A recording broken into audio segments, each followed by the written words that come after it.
Have a approval in the second. All in favor? Aye. Motion passes.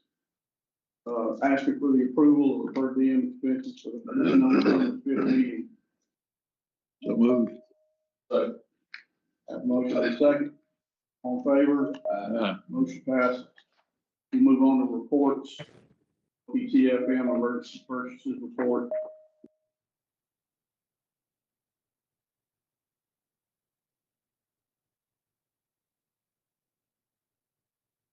Oh, agency called military. Can we expand on that? That covers a lot of ground. Is that Army, Air Force, Navy, Marines, Coast Guard? Huh? Also national. Okay, so this is a National Guard. This is military department. Okay, military department. We're not funding the federal government. We're not funding the federal government. We need all help. Doesn't appear anybody. I think that's a Camp Shelby issue. Is that what that is? Okay. I just. Okay. All right. Any questions? Okay, we'll move on to the OPTE FM sole source purchasing.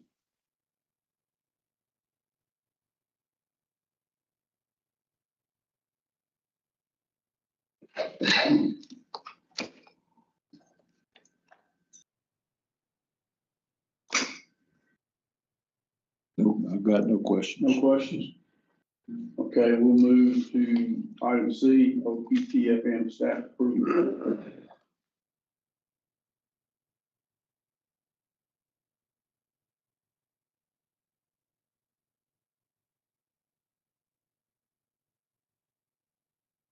I'd be interested to know how many copiers the state has. I mean, that's unbelievable how many copiers there are, and stuff. But anyway, I don't have any questions. Any questions? I know at State Hospital, we had almost 100. But it was also scattered over 350 acres. Yeah, that's, you got HIPAA there, right? Well, yeah, but that's just one agency. Think about Mississippi State. College campuses, yes. And some of those listed, those are modifications, so not necessarily new agreements. So they may have increased their clicks or something, that they need. So the ones that are new are your new ones. And most of these probably include the toner and all that stuff. They do. Yeah, they have to make Anything that they additional. pay for on paper and anything above this. Okay, BOB staff approval.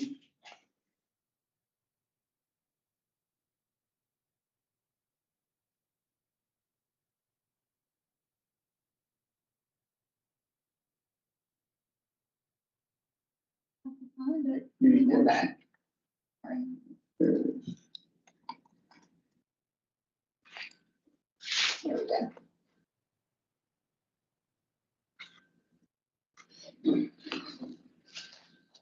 Questions?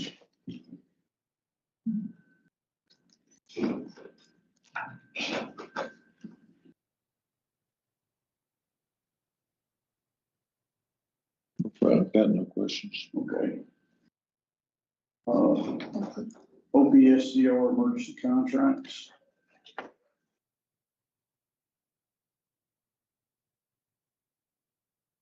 I've got a question on that. Ellisville State School.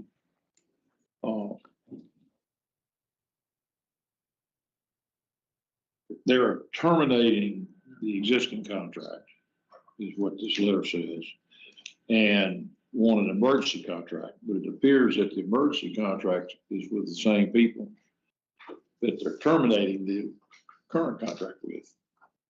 Is there some explanation in that situation? Ellisville representatives are on the line. Speak up, if you don't mind, speak up just. The Ellisville State's Hospital representatives should be on the line to answer those questions for you. We are, yes. This is Beverly Rogers and Lindsay Welch at Ellisville State School. The reason that this was done was because the vendor brought forth that the food prices and our particular clients They have feeding tubes, they have a variety of food. It's not just like cafeteria. They have feeding tubes and stuff like that. So the vendor the prices in food have gone up, so they wanted to renegotiate the contract. As we were moving our clients up here, we only needed a 90-day contract to cover these clients, so that's why we canceled the old one and went with a pricing schedule that was a little different that they agreed with for the 90 days, because we will need them no longer after 90 days after the end of January 2026. So as I understand it, the vendor said we need to cancel this contract because we got to raise prices or we can't honor it. Is that correct? Close to it, yes, sir. All right, so anyway, the contract was terminated and y'all worked out a 90-day deal to try to, with these people, so you could solicit for a new contract somewhere? Is that what's Yes. going on?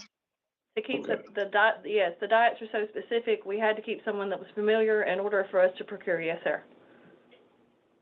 Then I've got another letter here that was handed to us in our file from Dr. McSwain. It says the agency has tried to hire many avenues to gain enough staff.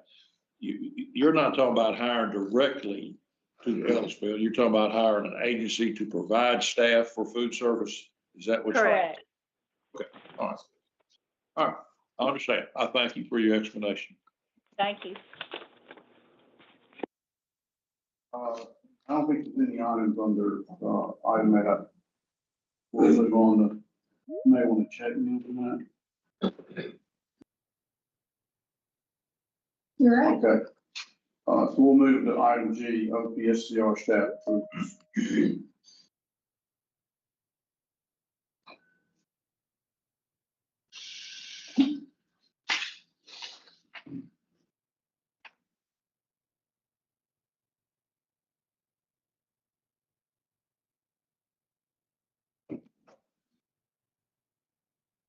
Any questions?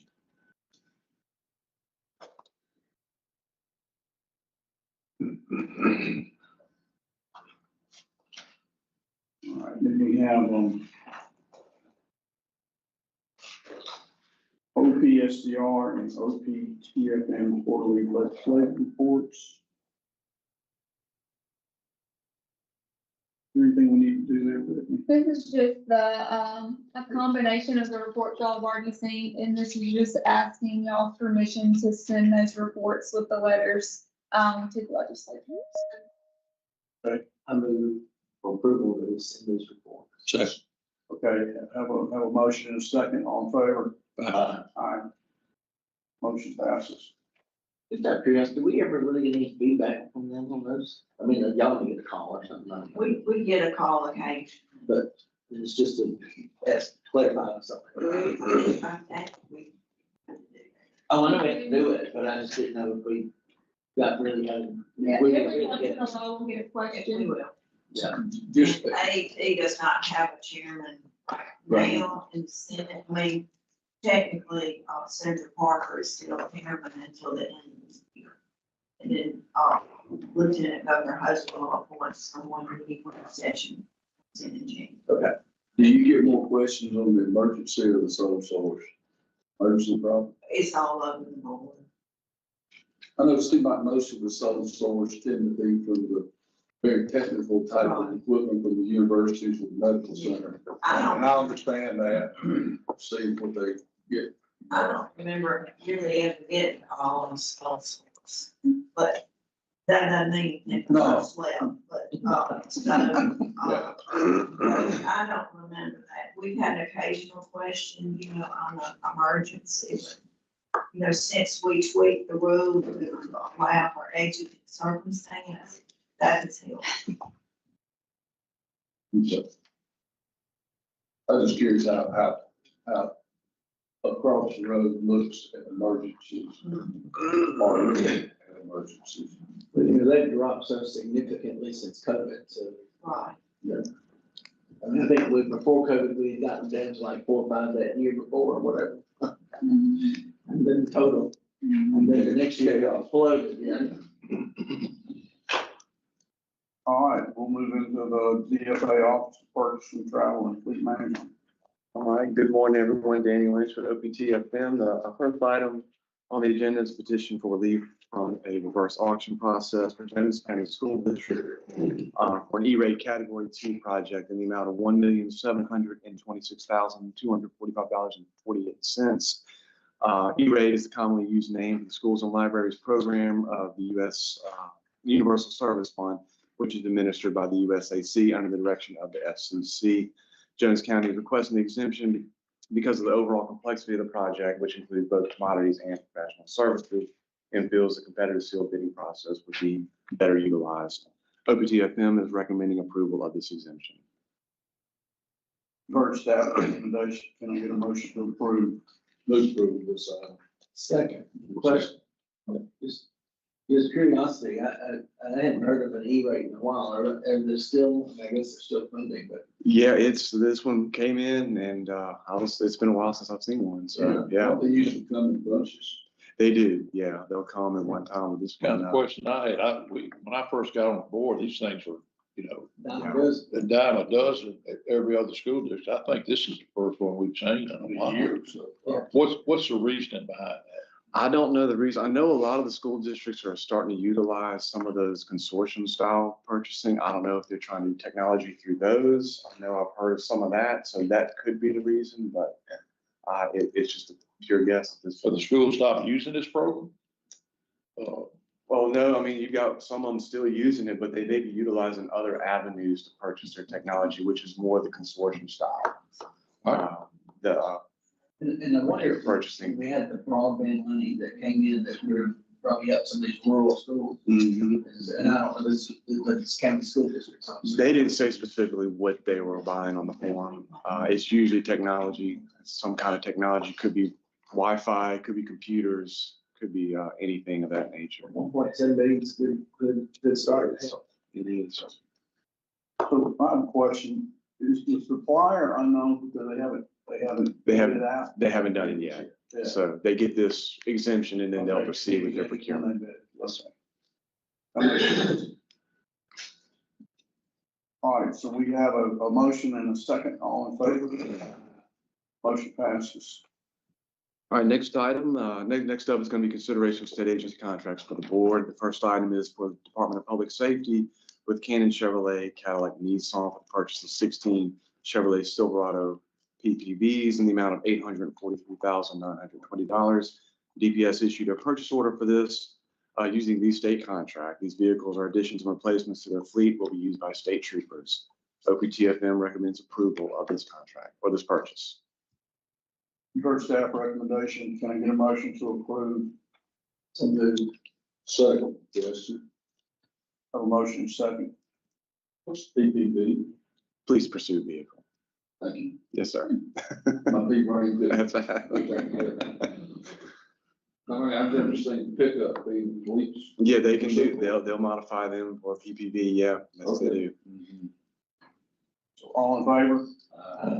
Motion passes. All right, next item is with Mississippi Department of Transportation with Covington Sales and Service for a knuckle boom truck in the amount of $3,585,064.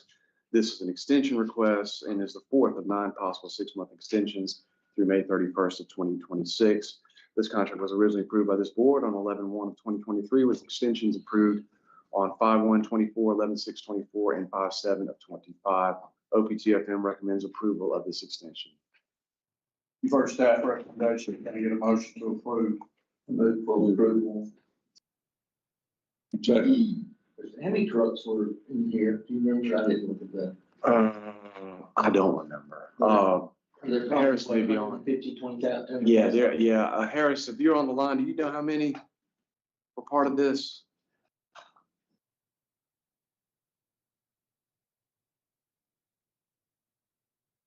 Or anybody from MDOT, Alex?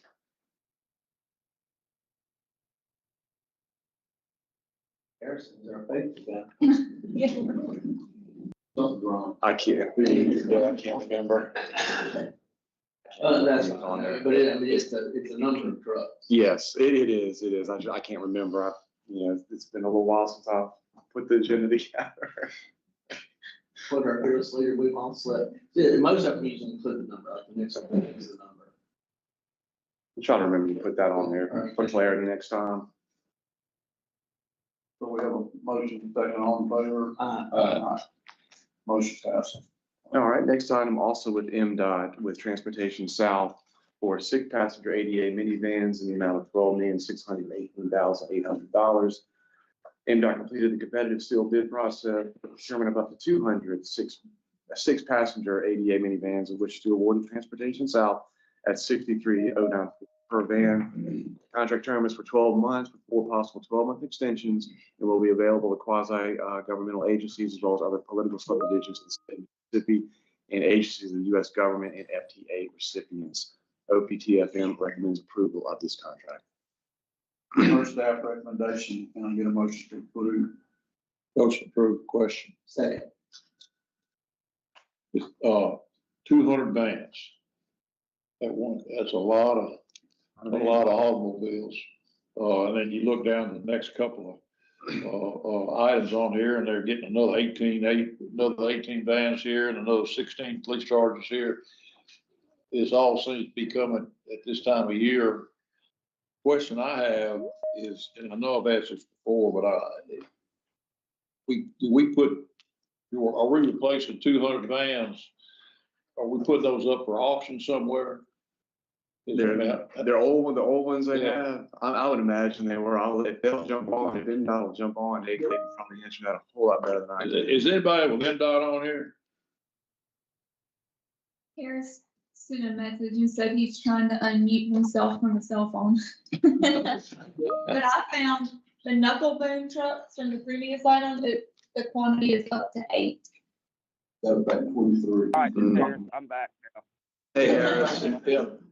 MDOT, I got a question on like 200 vans. I mean, are we replacing 200 vans out there? So this is for our public transit division, and these are, they administer the FTA grants. The state of Mississippi never owns these vehicles. It's just basically they administer the grants to give the local subrecipients to provide transportation for people who are in need of it. So it never becomes state property or anything. They dispose of it through the federal transit rules and regulations.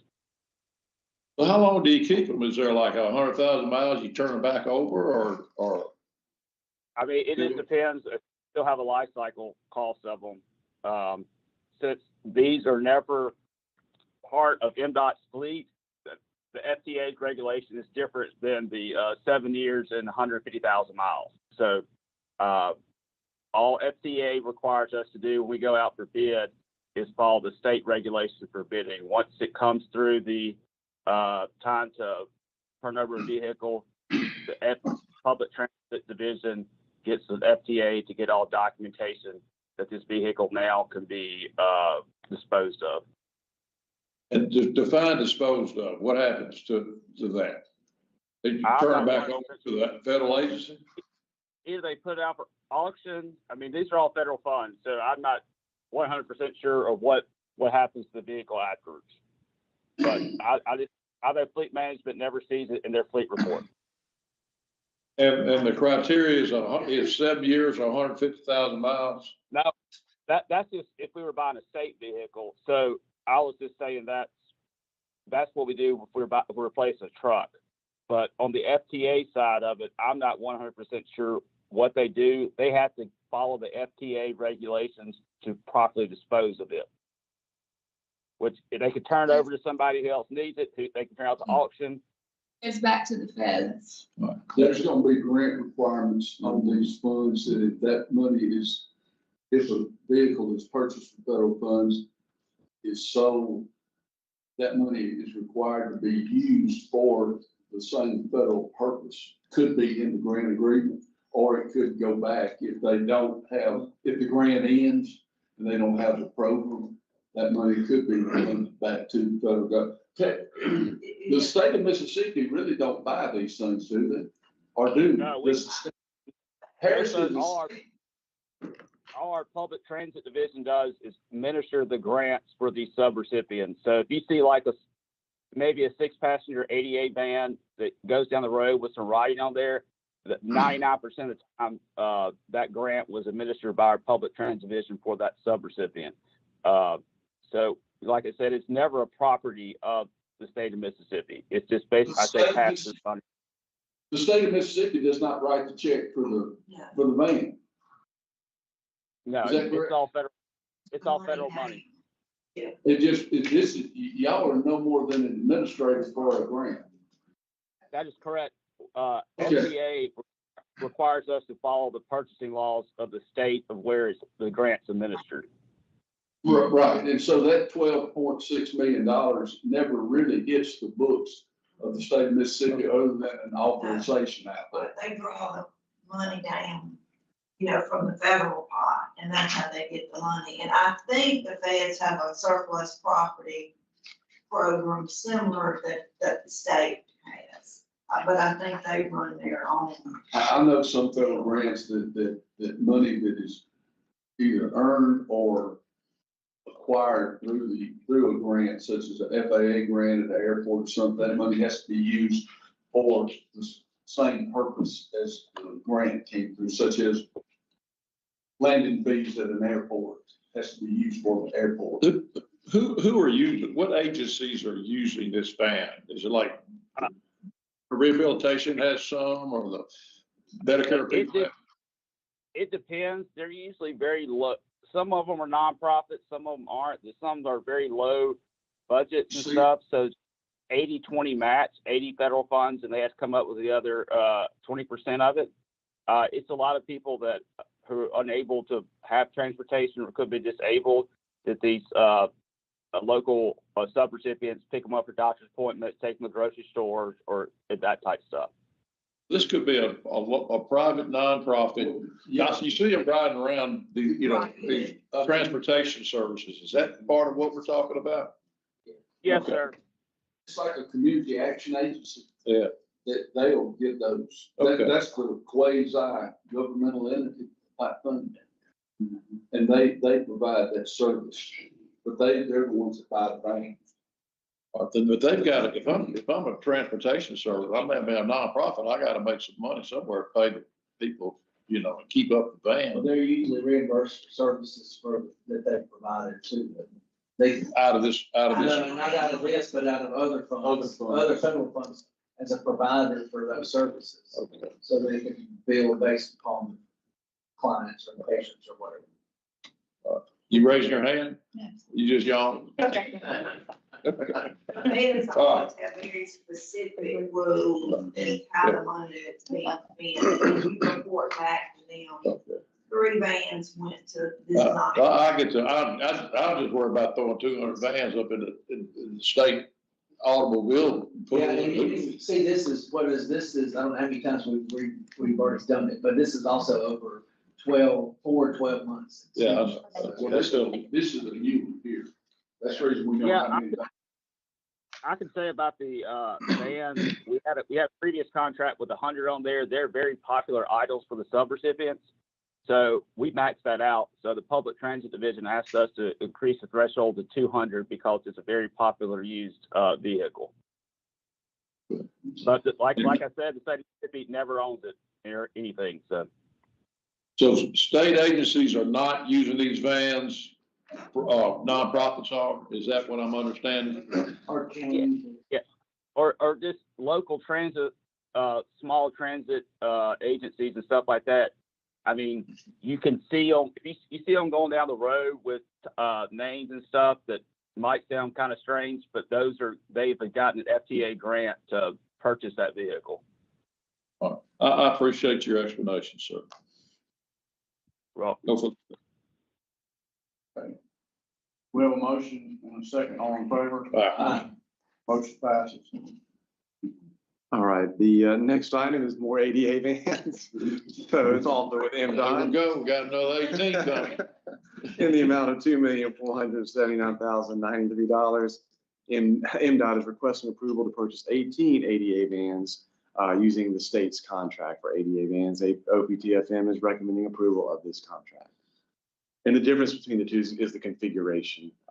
they bid it out. The state's contract has a different configuration, what they needed on that previous one. Move for approval, based on staff recommendation. Second. I have a motion and a second, all in favor? Motion passed. All right, next item, also with MDOT, with Avery Dennison Corporation in the amount of $1 million. MDOT solicited competitive sealed bids for reflective sheeting, and that contract was originally approved by this board on 12/6/2023. This will be the first of 3 possible 12-month extensions. OPTFM recommends approval of this extension. First staff recommendation, can I get a motion to approve? I move for approval with questions. But this for the signage on the vehicles or sign, like street sign, roadway signs? Or- I think Yeah, it's these are all- the road. Yeah, go ahead. So these are, MDOT has their own sign shop, so they create all the signs that you see on the highway and everything. So we get a blank, and then we get the reflective sheeting, either green or brown or stuff, or yellow, stuff like that. And so it's basically, they basically have their own operation kind of shop out there, and they, issue those out to the districts when a signage is needed. Thank you. I have a request. The sign, when you come into Mississippi from Louisiana, that sign looks like it's 50 years old. On 55. On 55. I will talk, I just had a meeting with that division yesterday, so it's probably on their list to be replaced. But, I'll make note of that. Okay. Them to add $5,000 to this. And courtesy of going to the bottom of it. Yeah, and all those signs, you need to put the new state logo on those signs. Yeah, I'll talk to them. You know, sometimes they're handcuffed with federal regulations on what the reflective sheeting can be and all that stuff. I learned yesterday that the higher the speed limit, the larger the numbering and lettering is on a sign. Let me rephrase that. You need to make sure the magnolia is on the sign. All right, I'll make sure. I'll make sure it's on there. Okay.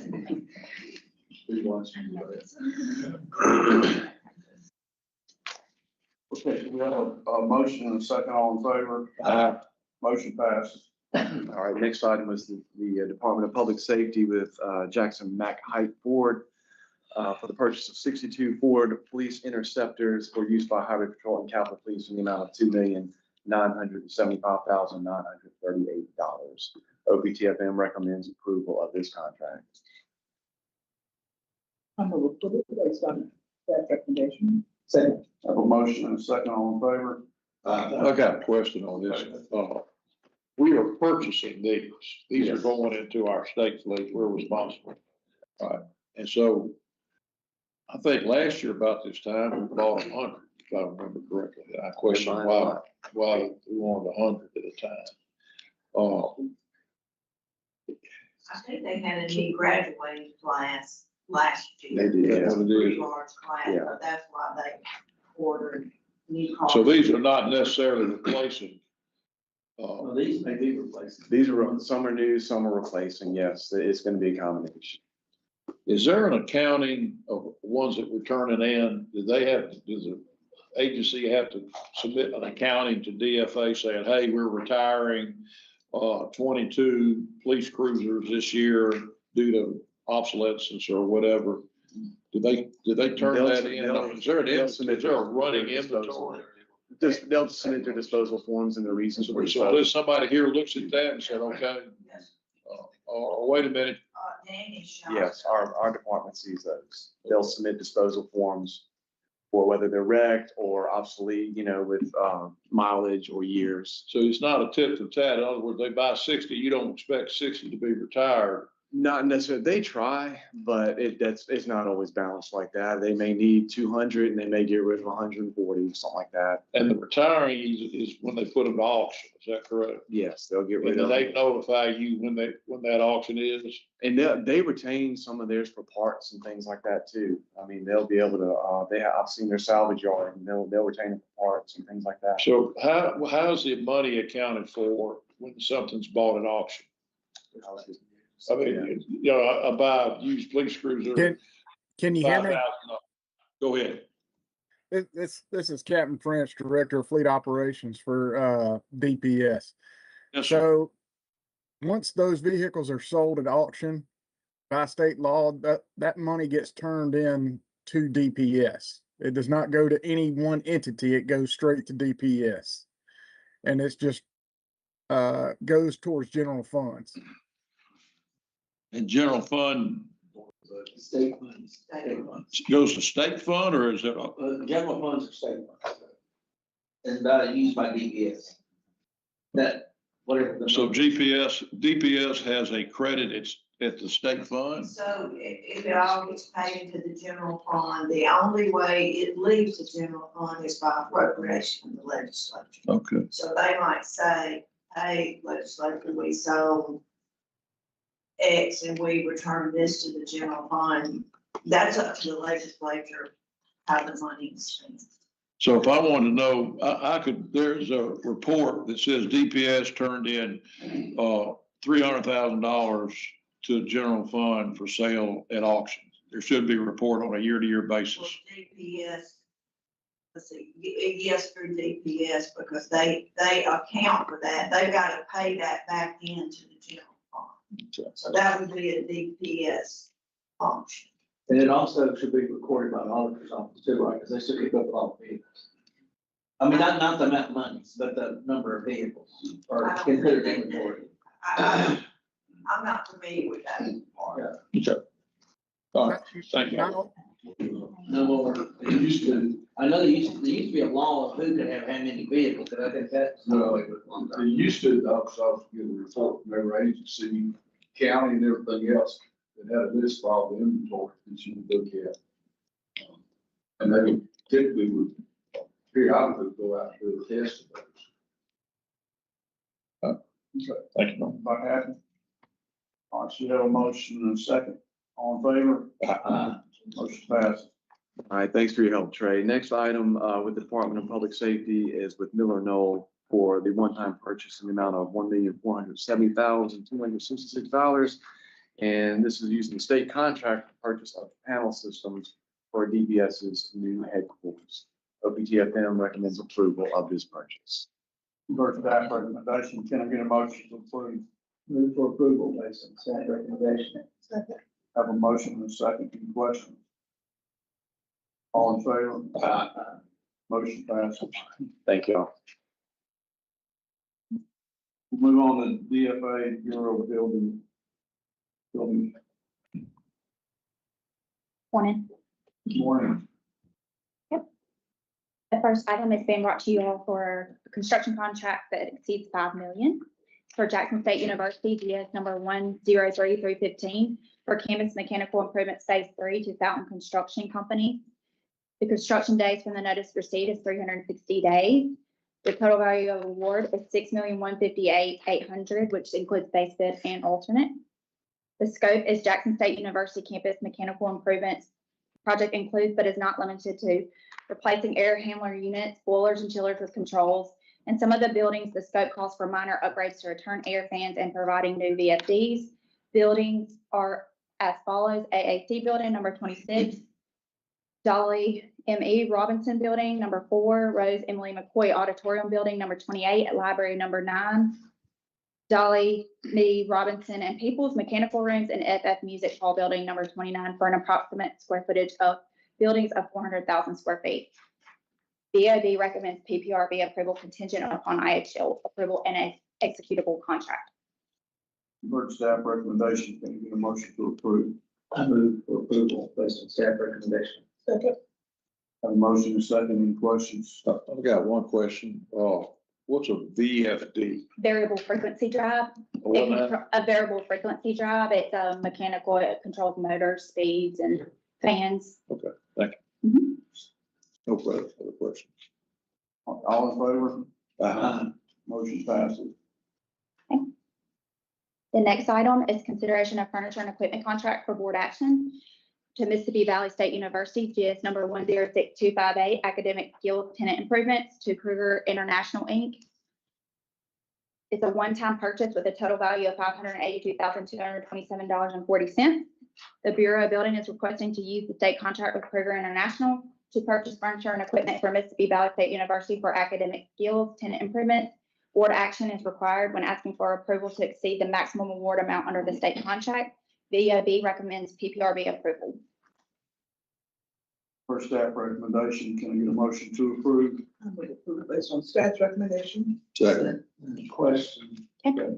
Did you say this is a state contract? So this is It a is. contract. It is, and it's systems furniture, so We have a motion and second. All in favor? Motion passes. the next item is for an agency construction contract for the Mississippi Military Department for the Amory Readiness Center in Amory, Mississippi. The contractor is Century Construction Group. It's the lowest of 10 bids received at 720 calendar days, $12,372,000, which is the base bid with alternates 1 through 5. All labor, material, services, and equipment necessary to construct a 33,400 square foot National Guard Readiness Center, including the following organizational vehicle parking, controlled waste facility, and flammable materials facility. This facility will be designed to meet industry standards as well as the local, state, and federal building codes and per public law U.S. Code 424154. Construction will include all utility services, information systems, fire detection and fire alarm systems, and site improvements. Facilities will be designed to a minimum life of 40 years in accordance with DoD's Unified Facilities Code, including energy efficiencies, building envelope, and integrated building system performance. Suitable design and development policy updated in 2017. Access for individuals with disabilities will be provided. Let's see, board action is required when construction exceeds $5 million, and BOP recommends PPRB approval. You've heard staff recommendation. Can I get a motion to approve? Move for approval based on staff recommendation. Second. Have a motion, second, any questions? Yeah. New building, I believe so, is yes. that correct?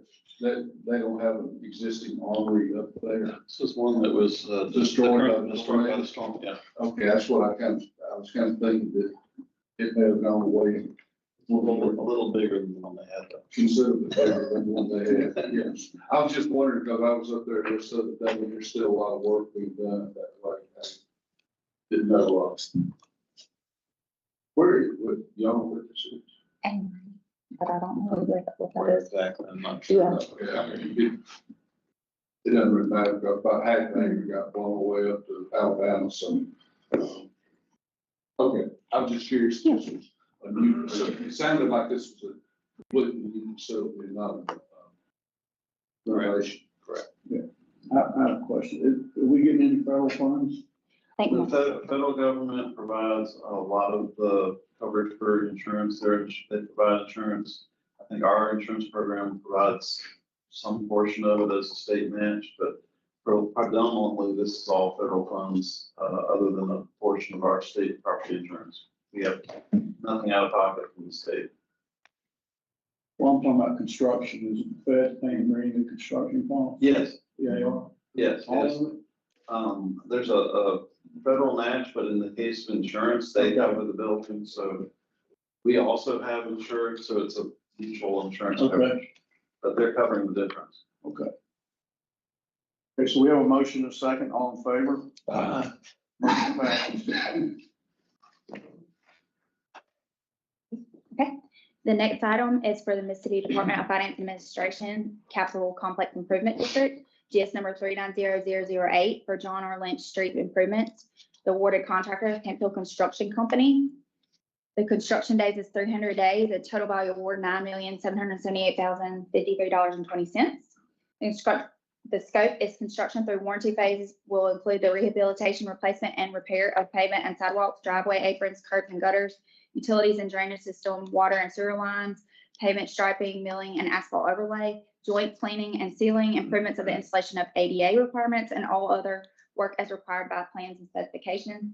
The project limits include approximately 3,200 linear feet of John R. Lynch Street from Dalton Street to the University Boulevard. Since all infrastructure belongs to the City of Jackson, all work must be coordinated with City of Jackson and Jackson Water Inc. This project exceeds $5 million at construction award. BOB recommends PPRB approval contingent upon a fully executable contract. For staff recommendation, can I get a motion to approve? Move for approval based on staff recommendation. For motion, second question. Yes, I'm sorry. Go ahead, no, go ahead.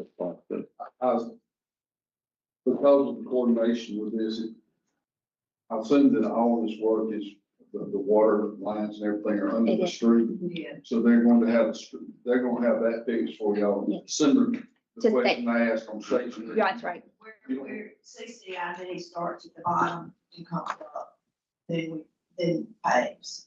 Okay. So we go under, fix everything that's broken and then pave. Same question I had on State Street. I didn't want to see a snip Right. $10 million there. I love that. Now, you see some paving around here that is just paving that the city is doing, just overlay. But that's a whole different project. But that's not us. it's the Okay, city. that was, I just didn't want to throw bad money, Right. bad money. We're not, Right. I mean, we're doing it like it should be. Okay. But one question, this is a CCID Yes, deal. Who requests this work to be done? we do a master plan and Who's we, DFA? there is an advisory board with CCID. Yeah. And a plan is developed, the board hires an engineer to try to, give a Improve that master area. plan. And within the city, y'all got a master plan within the CCID, Yes. so we recommend this. Because, and you can coordinate with Jackson and Jackson Water, do they have to come up with any money or is that? No. But they have to prove, kind of sign off on what you're doing. Energy is providing a grant for the lights. And so that did slow the street lights, so that did slow the project down a tad. So they are partnering with us. I guess what my question is the big hand on it is the advisory of DFA who goes to CCID and said, hey, we need to do this and we got this money appropriated for it. That CCID board says, okay. And often people can say, we would like this, we would like that, but at the end of the day, there's a master plan that's voted on by the advisory committee, and that's what we have to go by. And this money is at CCID, Yes. 1%. Now, the legislature will on occasion name a specific project that CCID has to do, but otherwise we follow the master. And DFA's member of CCID. Or that. The board advises CCID It's, is live, within DFA. it's all the same. Yeah. Mother and children. Yeah. That makes sense. Okay. Thank you. I'm sorry. Go ahead. I was reading, we're paying for any work done on water and sewer lines also. Yes. For this project. Okay, that probably answered my question. I shouldn't have even asked. Until they connect to something else. Until it's well. And then it At explodes. 32. Right. One feet, they're not worried about it. yeah, Because we have too much pressure going through it, it can't go down. and it's a weak link somewhere. Who's the current chairperson of CCID? The current, Rebecca. Okay, we have a motion and second, all in favor? Motion passed. And just, the city has representatives on the CCID, and so there's several different areas. Does Jackson Water, uh, Jackson have. But the mayor is on there and the public works director is on.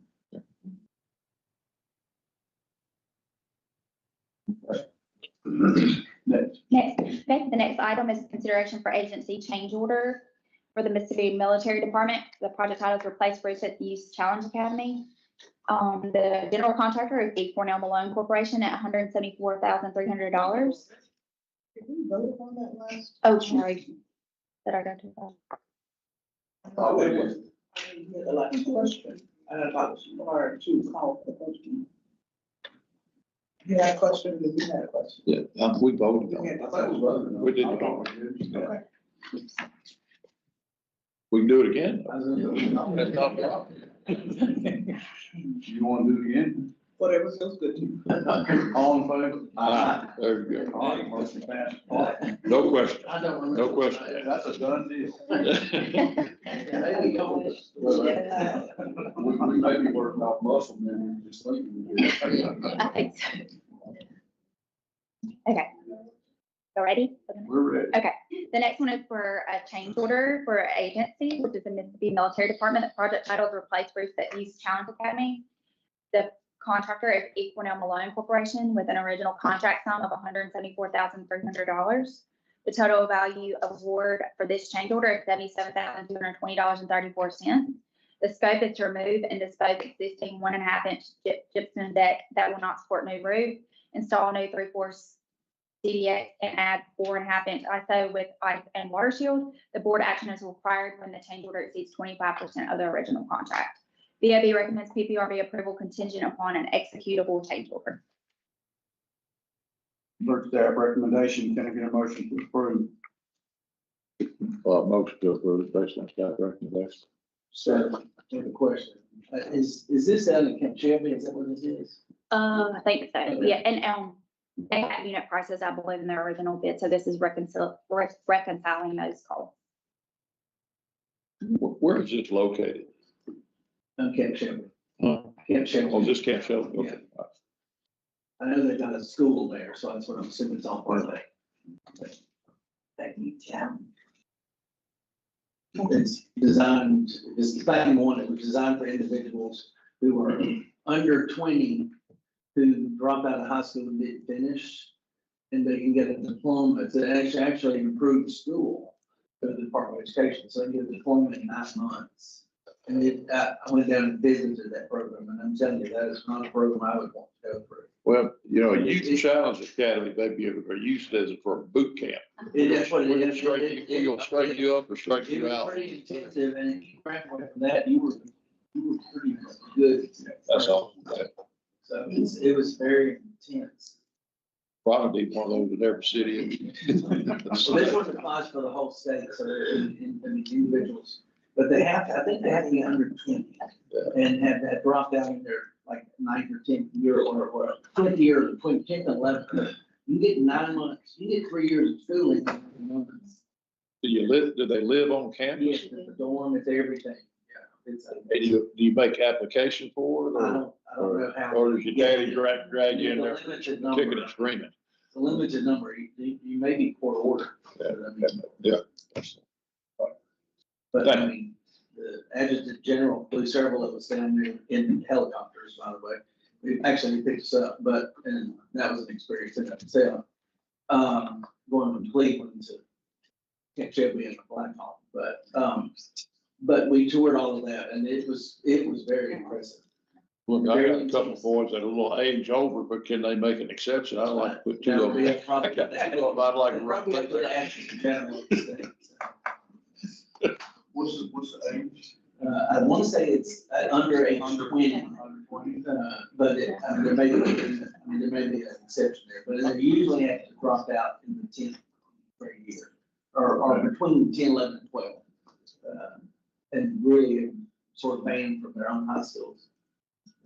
These were some bad guys. I don't remember some real. But anyway, it was quite an impressive operation. Appreciate that explanation. And they graduate in 9 months. With a diploma, it's not a GED, so their school in the Mississippi's part of education. Good deal. Good to hear about stuff like that. No idea we got that. Anyway, all in favor? Aye. Motion passes. We'll move on to leases.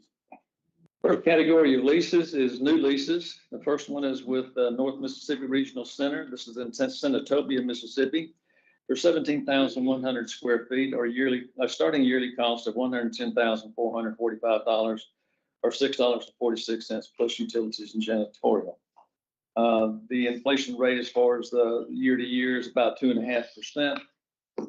And the purpose of the lease, this location will serve about 30 individuals with intellectual development disabilities by providing vocational, social, and daily living skills training in the Tate County area. This location will train the individuals using a curriculum covering 5 domains: vocational, social, money, daily living, and community awareness, in order to improve their independence with the ultimate goal of employment in the local area. This lease was advertised twice and only one responsible was received both times. RPM recommends the approval of this lease. Heard staff recommendation, can I get a motion to approve? Move based on staff recommendation. Second. Have a motion second, any questions? Somewhere it sticks to my mind, does the state allow a 10-year lease? Yes. Yes, on a new bid lease, you can go up to 20. Okay. Motion second, all in favor? Motion passes. The next category of lease is amended leases. First one is with Mississippi Department of Employment Security in Pascagoula, Mississippi, for 15,975 square feet or $269,042.16. And that comes out to $16.84 plus utilities and janitorial per square foot. This will be the Wind Job Center for the Pascagoula, Jackson County area. This amendment extends the lease for an additional 3 years. The agency has been at this location since January of 24. RPM recommends the approval of this lease. Heard staff recommendation, can I get a motion to approve? I move to approve. Staff recommendation. Any questions? Good. All right, have a motion second, all in favor? Motion passes. The next one is Mississippi Department of Rehabilitation Services in Yazoo City, Mississippi for 2,500 square feet or $22,200 per year or $8.88 plus utilities and janitorial. This is an administrative office for the Yazoo City County area. This amendment extends the lease for 1 year with no renewals. This agency has been at this location since February of 22. RPM recommends the approval of this lease. For staff recommendation, can I get a motion to approve? Motion to approve based on staff recommendation. Second. Motion second, all in favor? Motion passes. The next lease is with Mississippi Department of Rehab Services, again, rehabilitation services in Cleveland, Mississippi for 2,962 square feet or and a yearly cost of $24,614.28 or $8.31 plus utilities and janitorial per square foot. This location will serve approximately 300 to 500 disabled clients who require rehabilitation services. This amendment extends the lease for up to 1 year with no renewals. This agency has been at this location since January 15. Just to add, this is a month-to-month lease. I believe that Rehab Services and Employment Securities are trying to work out a coexisting deal. I believe it's going to be on the campus of Delta State University. And RPM recommends the approval of this lease. For staff recommendation, can we get a motion to approve? Move for approval. Staff recommendation. Second. Have a motion and a second. Any questions? Just have one question, and that is, you got 3,000 square feet to serve 300 to 500 disabled people. That's cram them in there pretty tight, isn't it? Well, I believe it's scheduled at different intervals as far as the numbers. I'm looking at some of this other stuff, and it's 17,000 square feet for 30 people. Well, yeah, I knew that would might raise some eyebrows, but they're just getting started in Senatobia. They don't have any presence in Senatobia. They're expecting an increase, a dramatic increase in Senatobia. But as of today, it's 30 clients. So, you know, it will increase. And that's why they're having to go all the way over to Senatobia. That's, But they're not all showing up at the same time. They're coming for one. Correct. what now? They're not showing up at the same Oh, I time. think that, but even 10 a day, you know, times 30, yeah, that's a lot of people, 10 to 12 a day. If they, is it a monthly service? Individual appointments coming in for, usually for, are you eligible for, well, they actually, these are required, we have services here, but some of them are usually coming in to get applications to be eligible for growing services and all kinds of things. It just seemed like a lot of people for a little bit of space. Anyway, thank you. No other questions? Have a motion and a second, all in favor? Motion passed. This category of leases with the emergency leases, the first one is, excuse me, if you don't, the board doesn't mind, let me take number 1, 2, and 3 together as a group since they are all with the Department of Finance Administration. The first one is to accommodate the Attorney General's office. And I've got Mississippi Gaming Commission here. If y'all would just line that out. Mississippi Gaming Commission is going to acquire their own space. This is in Gulfport, Mississippi, 4,960 square feet. A yearly cost of $99,200 or $20 plus utilities and janitorial per square foot. Purpose of the lease, this lease is in response to the emergency situation with the bowling building that requires the relocation of staff. The next one is, again, Mississippi Department of Finance and Administration in Gulfport, Mississippi. This will house the auditor's office. This is for 1,935 square feet. And it's for $37,596 or $19.43 per square, $19.43 per square foot plus utilities and janitorial. And again, the third one is, again, Mississippi Department of Finance and Administration in Biloxi, Mississippi, and this is with our Mississippi Department of Environmental Quality's place of residence for a little while. It's for 2,264 square feet or $48,000 a year or $21.20 plus utilities and janitorial. And again, this lease is in response to the emergency situation with the Bolton building that requires relocation of staff. This RPM recommends the ratification of these three leases. For staff recommendation, can I get a motion to approve for 1, 2, and items 1, 2, and 3? I move for approval on these three. So, Question, okay. have they occupied the building yet? Yeah. Jay? I can't remember exactly when the terms start. I know that last one, It's different. he was November 1. So, one more time. I can't remember which the term of each lease. But, for example, yesterday, DEQ was November 1. And so they're still moving in. Okay. And auditor's office is 1023. So Right. They're in there. Right. Yeah. This has not been an easy process down there to try to fit the foot with the shoe, if you would. It's been rather difficult. A lot of effort's gone into it to try to get these folks accommodated. Because people were moved out of Bolton when 2, 3 months ago, all along. I think this whole thing started about 3 months ago, 4 months ago. Yeah.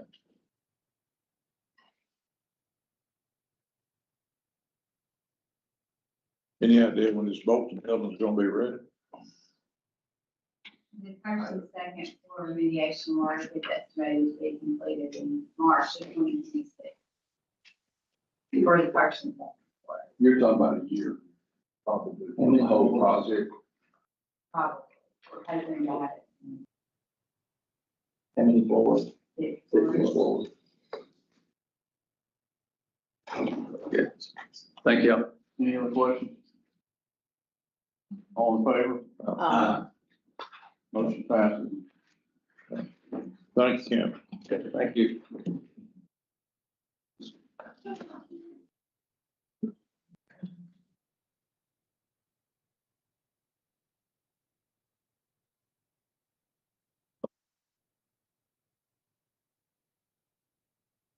Good morning. Morning. I'm Kimberly Burst with OPSCR. The Mississippi Department of Human Services is requesting to enter into a contract with Mississippi State University Extension Services in the amount of $1,662,050.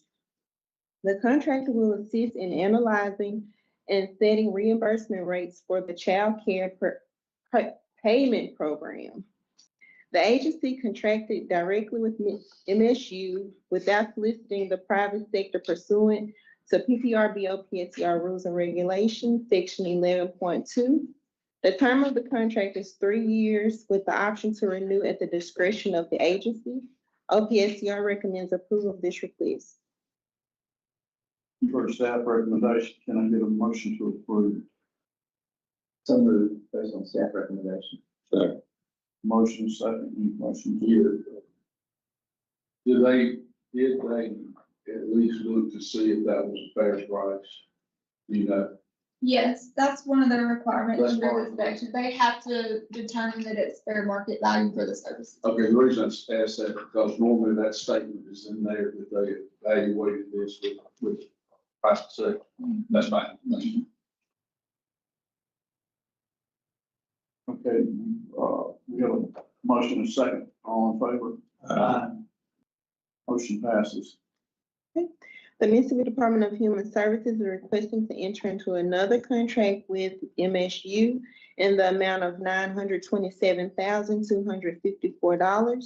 The contractor will develop early childhood care curriculum for child care providers. The agency contracted directly with MSU pursuant to PPRB OPSCR rules and regulations, section 11.2.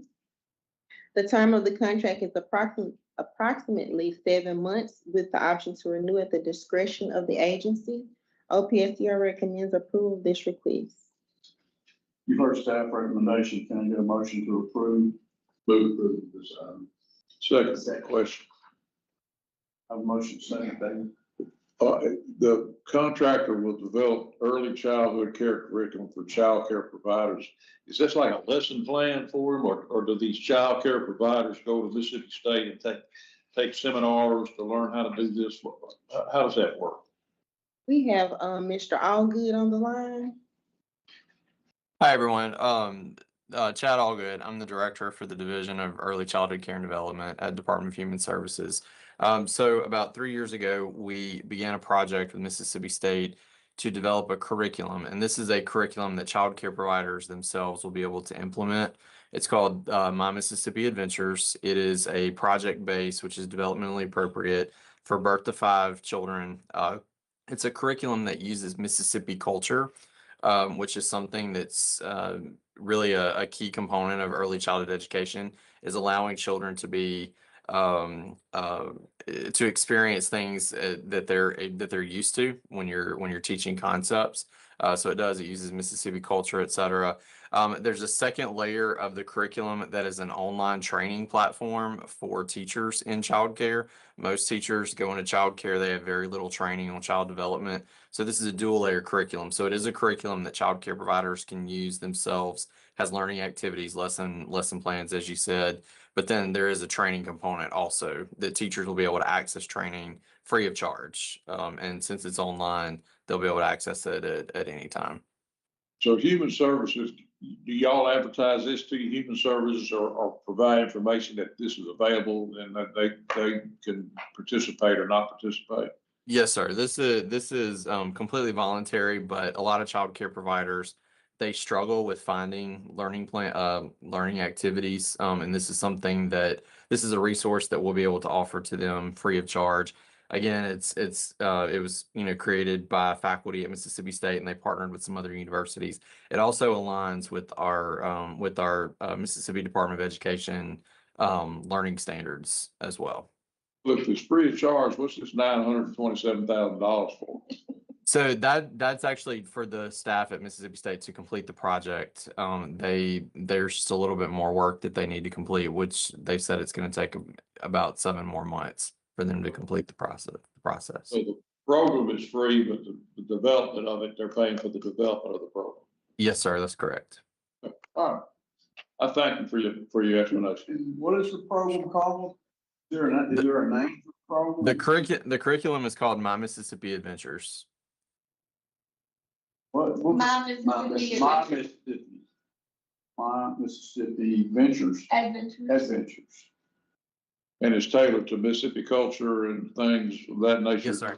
There's a children's book series that they're writing that was written by Mississippi authors. It's illustrated by Mississippi artists. Like I said, it features culture, food, music. It's all things that children in Mississippi are familiar with. Ooh. Can you give me an example of one of those? Which like a learning activity? The culture piece that's being taught. So it's the entire state. So for example, with the book series, it features the main character is a white-tailed deer, and he travels from North Mississippi. He goes through the Delta. He makes friends in the different regions, like in the Delta region. He comes down through Jackson over to the Golden Triangle area. And in the series, it ends in Natchez, Mississippi with the Hot Air Balloon Festival. But also jazz music is featured, food that's, specific to Mississippi.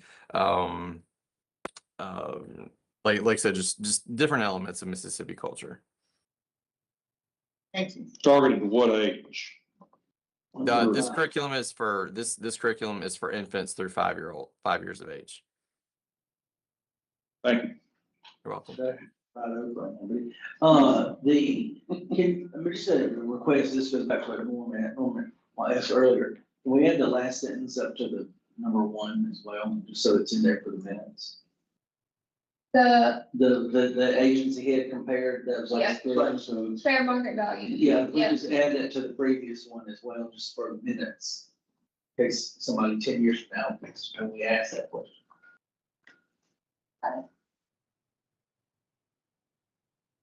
Okay, so we have a motion, a second, all in favor?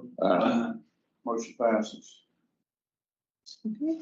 The Mississippi Division of Medicaid is requesting to enter into a contract with Maximus U.S. Services in the amount of $3,524,562. The contractor will provide pre-admission screenings and resident reviews prior to admissions to ensure that individuals are not inappropriately placed in nursing facilities. The contractor was selected through an invitation for bids with 2 responding and awarded to the lowest bidder. OPSCR recommends approval of this request. First staff recommendation, can I get a motion to approve? Motion approved based on staff recommendation. Second. Motion second, questions? Yes, this is in addition to the normal application process for Medicaid participants. If somebody's eligible for Medicaid, there's still a process that they have to go through to be eligible to go to a nursing home. If I'm not mistaken, but we do have somebody on the line for Medicaid. Yes, this is Amy Gamble with the Division of Medicaid. Can y'all hear me? Yes. I think I've heard that name. You're in the wrong building.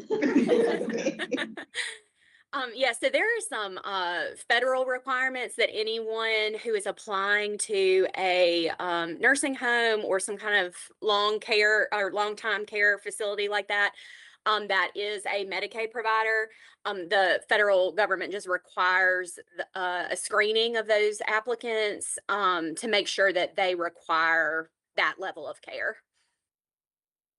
Okay, so it's not just a Medicaid application, it is the next step to make sure that somebody's not just being put in a nursing home that really don't need to be in a nursing home.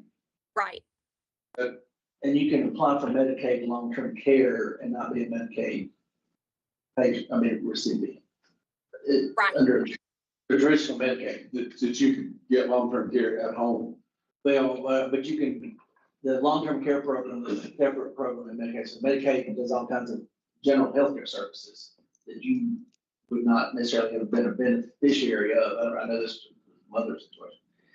So we applied for Medicaid long-term care, which was a completely separate thing. She still didn't qualify for the other stuff because she had insurances. Right. Okay, and that helps because same thing, I've gone through this situation with my mother-in-law, and I was trying to understand, as we went through the application process is one thing, and then the next step of that was somebody had to say, yes, you should be in a nurse, your physical abilities or your physical situation allows you to be in a nursing home. Okay, all right, thank you. Okay, somebody wouldn't just get rid of you. Yeah. Okay, thank you. We have a motion, all in favor? Motion passed. Okay, the Mississippi Board of Pharmacy is requesting to enter into a contract with the Professional Health Network in the amount of $802,000 $802,000 and $802,065.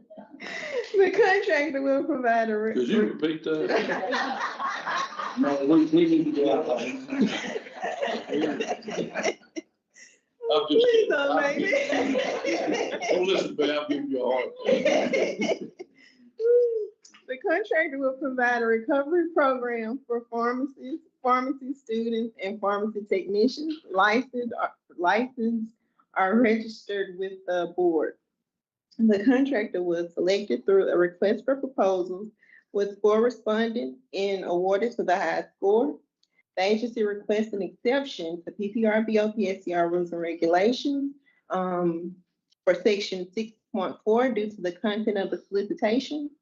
OPSCR has reviewed the request and has no concern that granting the exception would affect competition, fairness, or transparency of the procurement.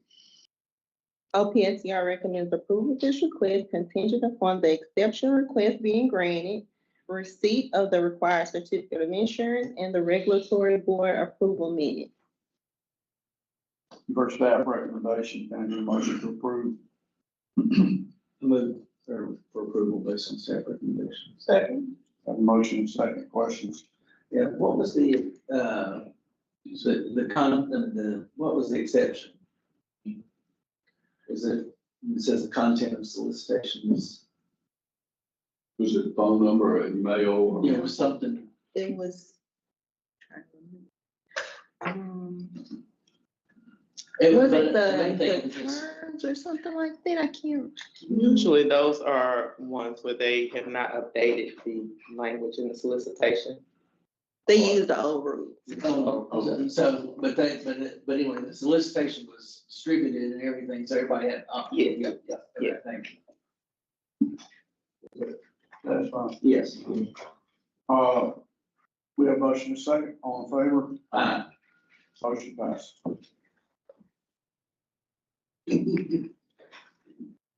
Good morning. I have a correction to the minutes for item number 5. I want to let everyone know that the current contractors for the seating services is About You In-Home Nursing and Precision Healthcare Staffing, LLC. Oh, and I'm Jonathan Diller, by the way. Item number 5 is 2 new contracts submitted by the Mississippi Department of Child Protection Services. The contractors are Biomed Healthcare Staffing, LLC, and Healthcare Recruiters, LLC. They will provide nursing and seating services for youth in foster care with behavioral or medical needs. The term of the contracts are approximately 1 year and 5 months with one optional 2-year renewal. The contractors were selected through a request for qualifications with 9 respondents. 4 respondents were deemed non-responsive, 1 respondent was deemed non-responsible, and a contract was awarded to the 2 highest scoring respondents. The agency requests an exception to PPRB OPSCR rules and regulations, section 6.4 content of the solicitation. OPSCR has reviewed this request and has no concern that granting the exception would affect the competition, fairness, or transparency of the procurement. OPSCR recommends approval of this request contingent upon the exception being granted and receipt of the required certificate of insurance. For staff recommendation, can I get a motion to approve? Motion to approve based on staff recommendation. Second. Motion second. Questions? That's the same section, same type of section. Yes, so there was just, so I don't need to pull out my Tammy Faye backup puppets, but we do have required clauses that need to be pretty much copied and pasted from our rules to the solicitation, copy paste.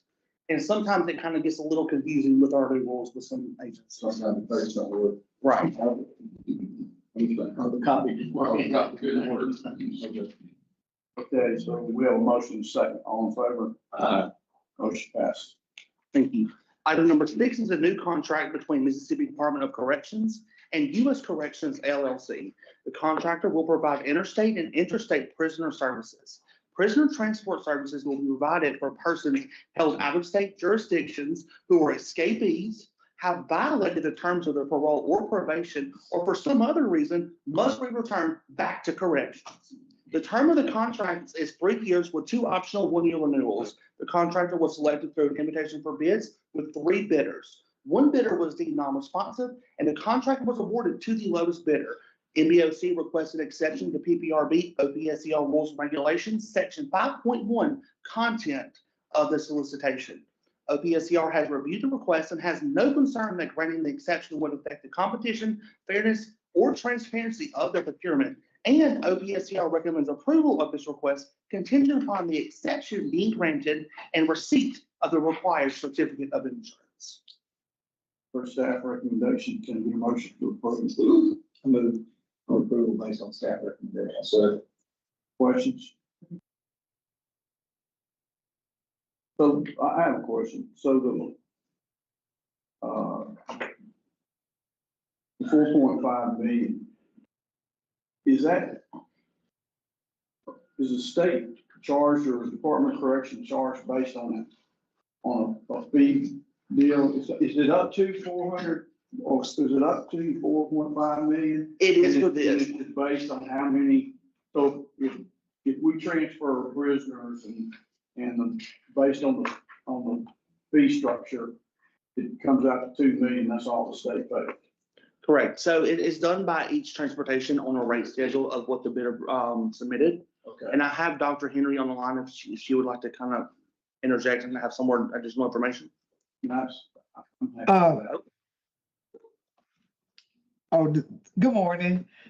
Morning. So yes, the contract is up to 4.5, but we're only charged whenever the services are used, and that amount varies. So we prefer ground transportation, and there's a per mile rate, and then there's additional fees should the offender have any type of like special conditions that require special type of transport, being pregnant, being maybe ADA accessible and things of that nature.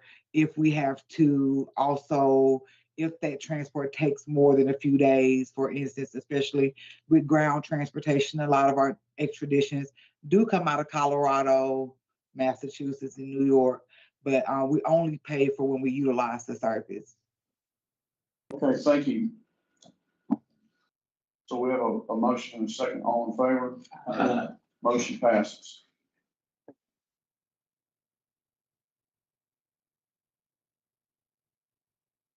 Good morning. Morning. I'm Chelsea Stewart with OPSCR, and number 7 is a new contract from the Mississippi Department of Human Services and Teachstone Incorporated.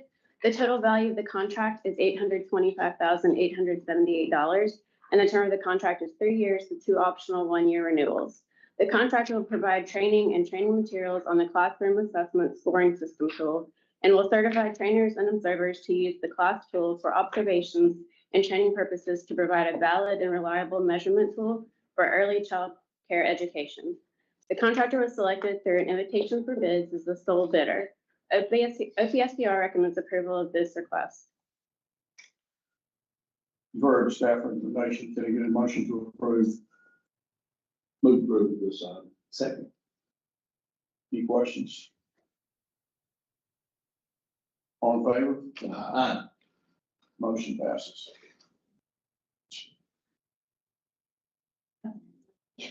Good morning, Trina Kelly with OPSCR. The Mississippi Department of Employment Security is seeking to enter a contract with Professional Staffing Group LLC for $6 million. The term of this contract is for 3 years with 2 optional 1-year renewals. The contractor will provide temporary staffing services for MDES. Duties will include filing and general office duties, administrative assistant, secretarial duties, employment interviewers, computer operations, data entry, accounting, and some industrial duties. The contractor was selected through an IFB with 10 respondents, and the contract was awarded to the lowest bidder. OPSCR recommends approval of this request.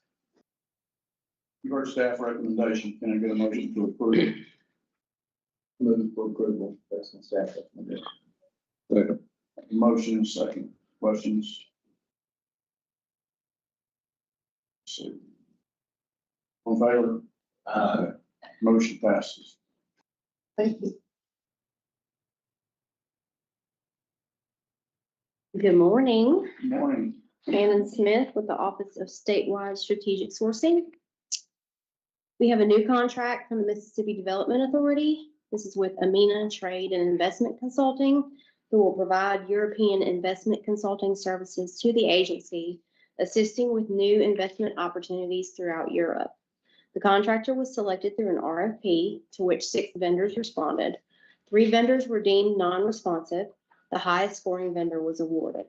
The term is 3 years with 24 months of optional renewals. The value is $894,000. OSSS recommends approval of this request. For staff recommendation, can I get a motion to approve? Move to approve this item. Second. Motion second, questions? I've got a question. Are there any metrics involved with this to see what our return on investment is? We should have somebody from MDA on the line to answer that. Amber? Anybody with MDA?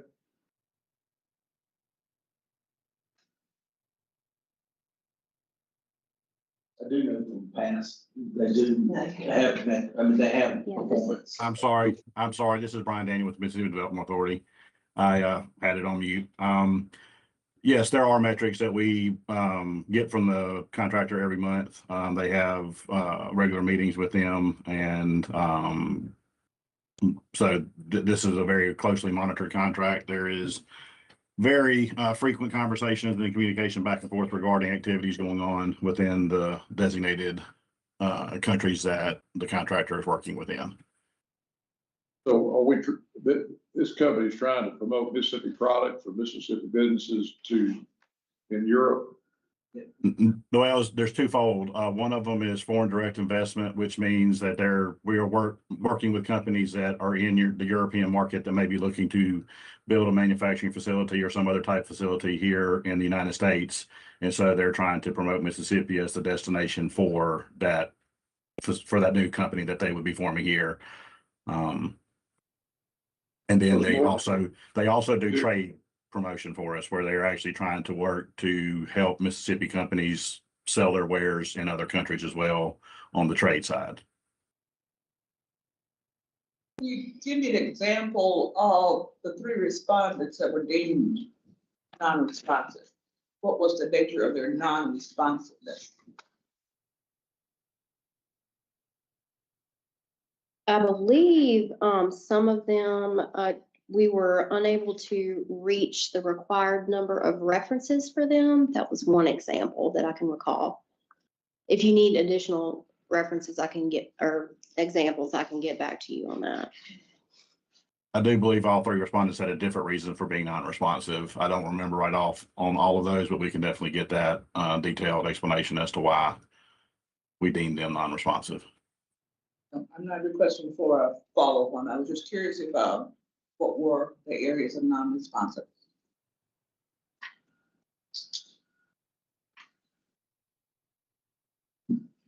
You good? Yeah. All right, so all in favor? Motion passes. Okay. In December 2023, OPSCR established a list of pre-approved vendors who can provide janitorial services to agencies as needed. As set forth in Section 4.4 of the IFB, OPSCR would allow for rolling awards by continuously accepting bids for potential PVL placement.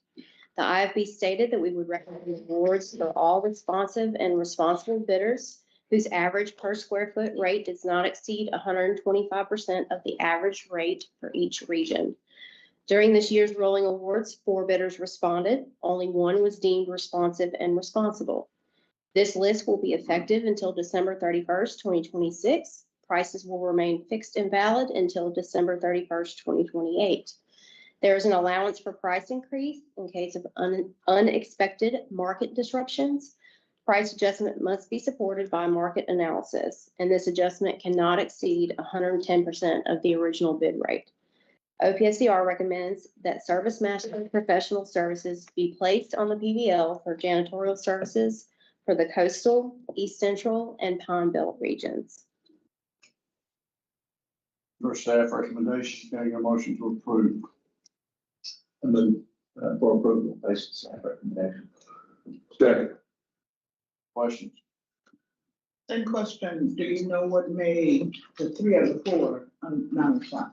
Yes, there were some where the references, we were not able to reach enough references. And there were also some who had not been in business long enough, as were the requirements in the IFP. Okay,